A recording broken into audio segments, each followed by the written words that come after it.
தமிழ் பேசும் அனைத்து நலங்களுக்கும் வணக்கத்தினை தெரிவித்துக் கொள்கிறேன். இன்றைக்கி நம்ம பார்க்க போகிறது பார்த்திங்கன்னா கப் சாம்பிராணி எப்படி தயாரிக்கிறாங்க, மோல்டு மூலமாக கப் சாம்பிராணி எப்படி தயாரிக்கிறாங்க அப்படின்ற ஒரு பதிவு தான் பார்க்க போகிறோம். இந்த கப் சாம்பிராணியை பொறுத்த வரைக்கும் பார்த்திங்கன்னா நல்ல ஒரு ப்ராஃபிட்டபிள் தரக்கூடிய ஒரு பிஸ்னஸ் தான். நீங்கள் ஒரு 4500 ரூபா மினிமம் அந்த இன்வெஸ்ட்மெண்ட் பேக்கேஜில் பண்ணிங்கன்னா உங்களுக்கு பார்த்திங்கன்னா ரா மெட்டீரியல் காஸ்ட்டு போக தாராளமாக உங்களுக்கு 2000 ரூபாய் வரைக்கும் லாபம் கிடைக்கும். இப்படி கப் சாம்பிராணி தயாரிக்கிறாங்கன்றதை பார்க்க போகிறோம். அதுக்கு முன்னாடி ஒரு ஸ்மால் ரெக்வஸ்ட், ஃபஸ்ட் டைம் எங்கள் வீடியோவை பார்க்குறீங்கன்னா மறக்காமல் அந்த சப்ஸ்கிரைப் பட்டன் அமைக்கிடுங்க. பக்கத்திலே பெல் சிம்பிள் வரும், அதில் ஆல் நோட்டிஃபிகேஷன் கொடுங்க. ரெகுலராக உங்களுக்கு வீடியோ வரும். வாங்க. கப் சாம்பிராணி தயாரிக்க தேவையான மூலப்பொருள் அப்படின்னு சொல்லிட்டு பார்த்தீங்கன்னா இந்த மாதிரி ரெடி மிக்ஸ் தான். இது நீங்கள் உங்கள் பக்கத்தில் எங்கேயாவது கிடைச்சா கூட நீங்கள் தனித்தனியாக வாங்கி மிக்ஸ் பண்ணிக்கலாம். நிறைய இடத்துல கிடைக்கிறதில்ல. இல்லை ரெடி மிக்ஸான நாங்கள் சப்ளை பண்ணுறோம். அதை கூட நீங்கள் வாங்கி கப் சாம்பிராணிக்கு தேவையான ஒரு இதில் கலந்துக்கலாம். இந்த மாதிரி பார்த்தீங்கன்னா ரெடி மிக்ஸ் நீங்கள் கலக்கும் போது பார்த்தீங்கன்னா கூட இந்த வேப்பிலை பவுடரு, அப்புறம் நொச்சி இலை பவுடரு, இந்த மாதிரி மூலிகைகள் ஏதாவது கலந்துக்கலாம். அதுக்கப்புறம் உங்களுக்கு ஏதாவது வாசனைகள் தேவை அப்படின்னா வாசனை திரவியங்கள் இருந்தால் கலந்துக்கலாம். ஜவ்வாது, அதுக்கப்புறம் பார்த்திங்கன்னா அத்தர், இந்த மாதிரி எதாவது இருந்தால் கூட கலந்துட்டால் கொஞ்சம் எக்ஸ்ட்ரா வாசனை உங்களுக்கு அதிகமாக வரும். அப்படி இல்லைன்னா நாங்கள் உங்களுக்கு குங்குலியத்தோட பவுடர் அது நாங்கள் உங்களுக்கு கொடுப்போம். இந்த மெட்டீரியலோட அதை நீங்கள் கலந்தால் கூட நல்ல வாசனை, நல்ல புகை ரெண்டுமே கொடுக்கும். இந்த மாதிரி பிசைஞ்சிக்கணும். பிசையும் போது பார்த்திங்கன்னா தண்ணி அதிகமாக விடக்கூடாதுங்க. நான் ஆல்ரெடி சொன்ன இதுதான், தண்ணி கொஞ்சம் கொஞ்சமாக தெளித்து நீங்கள் விடணும். அவங்க எப்படி பண்ணுறாங்கன்றதை கொஞ்சம் பாருங்கள்.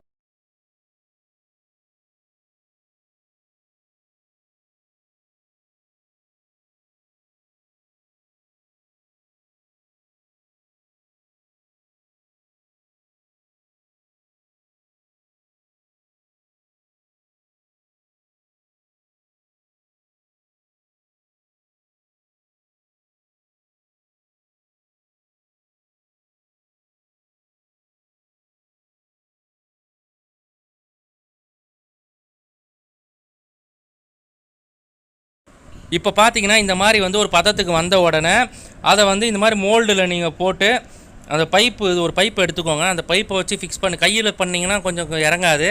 பைப்பை வச்சு இந்த மாதிரி அந்த ஹோல்ஸில் நல்லா அமுக்குனிங்கன்னா பாருங்கள், இந்த மாதிரி நல்லா அமுக்கி அதை ஃபில் பண்ணணும்.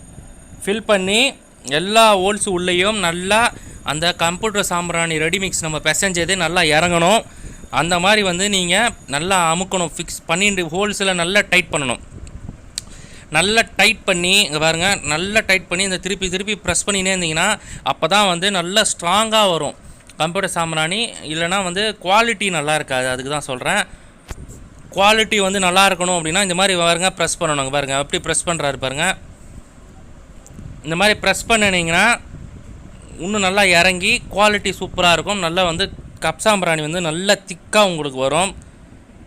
ரொம்ப உங்களுக்கு குவாலிட்டி நல்லா இருந்ததுன்னா சேல்ஸ் நல்லா அதிகமாகும். ஸோ எல்லோரும் கேட்டு வாங்கிப்பாங்க. நம்ம ஆல்ரெடி சப்ளை பண்ண பவுடர்ஸ்லாம் பார்த்திங்கன்னா ஃபீட்பேக் நல்லா சூப்பராக இருக்குது. பாருங்க, அவ்வளோதான், முடிஞ்சிருச்சு. இது ஃபைனல் ஸ்டேஜில் இருக்குது பாருங்கள். அவ்வளோதான் பாருங்கள். இந்த மாதிரி டம்மி போட்டு அழகாக நீங்கள் குத்தும் போது லாஸ்ட்டாக டம்மி போட்டு குத்துனீங்கன்னா மேலே ஃபினிஷிங் மாதிரி வந்துடும். இது பாருங்கள். இப்போ இது ஃபினிஷிங் ப்ராடக்ட் எப்படி வருதுன்னு பாருங்கள். முதல் டைம் பண்ணும்போது கொஞ்சம் டைட்டாக இருக்கும் மோல்டு. பொறுமையாக பார்த்து எடுங்க. புது மோல்டாக இருந்தால் கொஞ்சம் இப்படி தான் டைட் ஹெவியாக இருக்கும். அடுத்து நீங்கள் பண்ணும்போது பார்த்தீங்கன்னா அந்த மோல்டு கொஞ்சம் ஃப்ரீ ஆகிடும். உங்களுக்கு பண்ணுறதுக்கு ஈஸியாக இருக்கும். பாருங்கள், இப்போ எடுத்தாச்சு. பாருங்கள், எடுத்துச்சுன்னா அழகாக கப் சாம்பிராணி சூப்பராக இருக்கும். பாருங்கள், பக்காவாக கப் சாம்பிராணி வந்துருக்கு பாருங்கள். இதை நீங்கள் தலைகீழ திருப்பி போட்டு லைட்டாக ப்ரெஸ் பண்ணிங்கன்னா அழகாக கப் சாம்பிராணி ஊந்துருங்க. பாருங்கள், தலைகீழ திருப்புறாரு பாருங்கள். தலைகீழ திருப்பிட்டு லைட்டாக ப்ரெஸ் பண்ணிங்கன்னா போதும். ரொம்ப ப்ரெஸ் பண்ணிங்கன்னா உடஞ்சிடும். லைட்டாக ஒரு இன்ச்சு அமுக்குனிங்கன்னா ஆட்டோமேட்டிக்காக கப் சாம்பிராணி வெளில ஊந்துடும். நல்லா வெயில்லையோ இல்லை நிழல்லையோ நீங்கள் காய வச்சு அந்த கப் சாம்பிராணியை பேக்கிங் பண்ணிக்கலாம். அடுத்து இன்னொரு வீடியோவில் எப்படி பேக் பண்ணுறாங்கன்றதை நான் உங்களுக்கு காமிக்கிறேன். இங்கே பாருங்கள், ஈஸியாக இது பண்ணலாம். இவ்வளோ தான் கப் சாம்பிராணி தயாரிப்பு. ஸோ இந்த மாதிரி வந்து நீங்கள் தயாரித்து லாபம் சம்பாதிக்கலாம். உங்களுக்கு ரா மெட்டீரியல்ஸோ இல்லை ட்ரைனிங்கோ ஏதாவது தேவைப்பட்டதுன்னா நீங்கள் என்னை காண்டாக்ட் பண்ணலாம். என் நம்பரை ஸ்க்ரீன்லேயும் கொடுத்துருக்குறேன், டிஸ்கிரிப்ஷன்லேயும் கொடுக்குறேன். வேணுன்றவங்க என்னை தொடர்பு கொள்ளுங்கள். ஸோ இந்த வீடியோ உங்களுக்கு பிடிச்சிருந்துன்னா லைக் பண்ணுங்கள், ஷேர் பண்ணுங்கள், கமெண்ட் பண்ணுங்கள். மறக்காமல் சேனலை சப்ஸ்கிரைப் பண்ணுங்கள். நன்றி, வணக்கம்.